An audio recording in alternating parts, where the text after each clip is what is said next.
These are the same course learning outcomes that we talked about the other day, about which some of them are a little weird. So understanding phases of the moon will be chapter 14, and understanding the differences of the planets. That is actually helpful. So we'll start with just kind of some definitions. To be classified as a planet, an object must be orbiting a star, be massive enough to be nearly spherical, round and shaped, and it must be large enough to clear all matter from its orbital pathway. Pluto, unfortunately, does not qualify for that, and in order to be classified as a dwarf planet, an object is orbiting the sun. It is nearly spherical, but has not cleared all of its matter from its orbital zone. And it's not a satellite, so something circling another planet. And anyway, so Pluto is one of those. So there are 5 dwarf planets in our solar system, and that's Pluto, Aries, Ceres, Makemake, and Huama.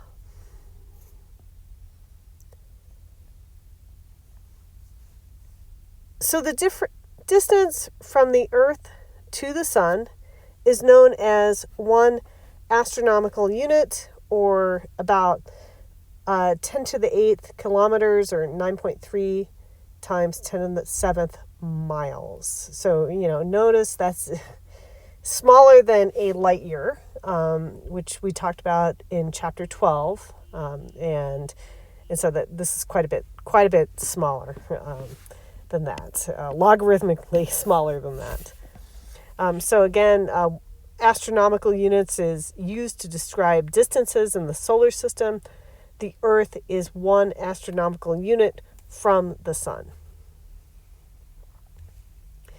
And you can see the order of planets here. We start from the Sun, and then we have Mercury, Venus, Earth, Mars, and then we have Jupiter, Saturn, Uranus, Neptune, and again that dwarf planet Pluto out there all by itself. The inner planets are the ones that are nearest to the Sun. Those are the 4 nearest to the Sun. They're composed of solid rock, metal, metallic nickel, and iron as well. So we have, again, Mercury, Venus, Earth, and Mars. And the orbital speeds of the planets around the Sun decrease with increasing distance from the Sun. Remember we talked about dark matter the other day? We don't necessarily see that true in all of the universe, but in our solar system, this is what we've noticed. So let's talk about Mercury. And Mercury is, again, the closest planet to the Sun. It's only 0.4 AUs, astronomical units, and it moves around the Sun in about 3 months. That's pretty fast, right? So its year is 3 of Earth's months, but it only rotates once every 54 days, which is kind of wild. It is slightly larger than our moon, and it has a lot of craters. It was just bombarded with meteorites, etc. And Mercury has almost no atmosphere now because of its small size. Mercury's daytime temperature, Mercury's daytime is long, and it's hot. Okay, so it's 430 degrees Celsius, which is hot.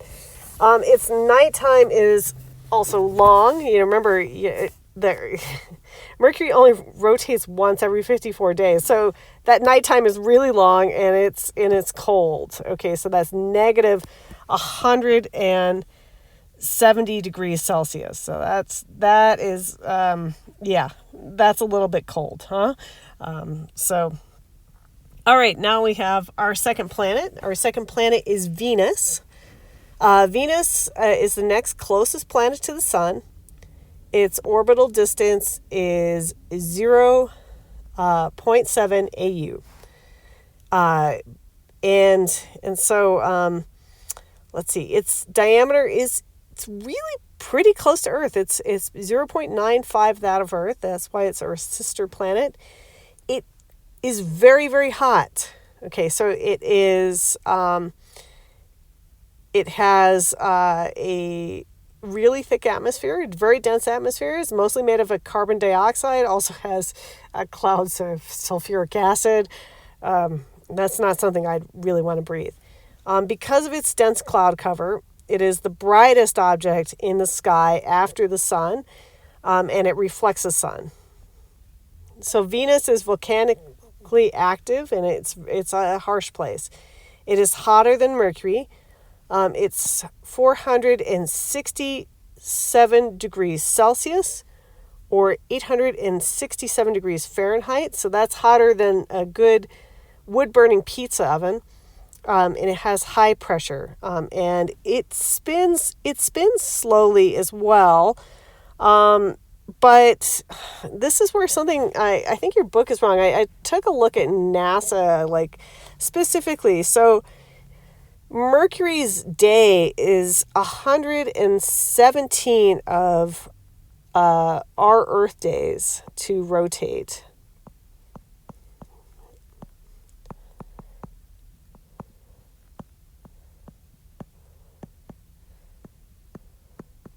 So that's kind of nuts. So that means that day and night is very, very long. And its orbit is about is 225 Earth days. So I trust NASA, of course, and I think this is a mistake from your book. Okay, so anyway, by the way, again, this is plus 467 degrees. I have a dash there. I should have really put a colon, 467 degrees Celsius or 867 Fahrenheit. So the Earth's moon, just briefly talk about it. We'll talk about it more in chapter 14. The Earth's moon's diameter is about a quarter of that of Earth. The moon has no atmosphere and also has no weather and erosion to conceal damage from the past of its surface. And then it rotates on its axis at the same period as the time it takes to revolve around the Earth. Therefore, that's why you always see the same side of the Earth. The same side of the moon from the Earth. The Earth's moon has two major regions. We have the lunar highlands. So that's a mountainous regions. These are heavily cratered. And then we have the breccias, which are rock fragments compacted from meteorite impact. Maria actually means like oceans, but obviously the moon doesn't have any oceans. But Maria is referring to the smooth dark areas from floods of lava. That was from ancient floods of lava. And then we have basalt, which is similar to rock formed from cooling lava on the Earth. The Apollo astronauts discovered that the moon is actually covered by 3 meters of gray dust containing microscopic glass beads. So silicon, that's silicon. The stages in moon's formation. So when it started forming, it was the origin stage. It formed from, it's believed that there was a large object that hit the Earth and formed the moon. So it says, the moon formed from impact of the Earth with a very large object. And then after that, there was the molten surface stage. So that was the first 200 million years of the moon's life. The lunar surface was melted due to rock impact. And then as these years went on, there were fewer bombardments. And then slowly the moon's surface solidified. And then craters developed because of meteorite impact after formation of the crust. After that, probably about 3.8 billion years ago, remember, Earth formed about 4.6 billion years ago.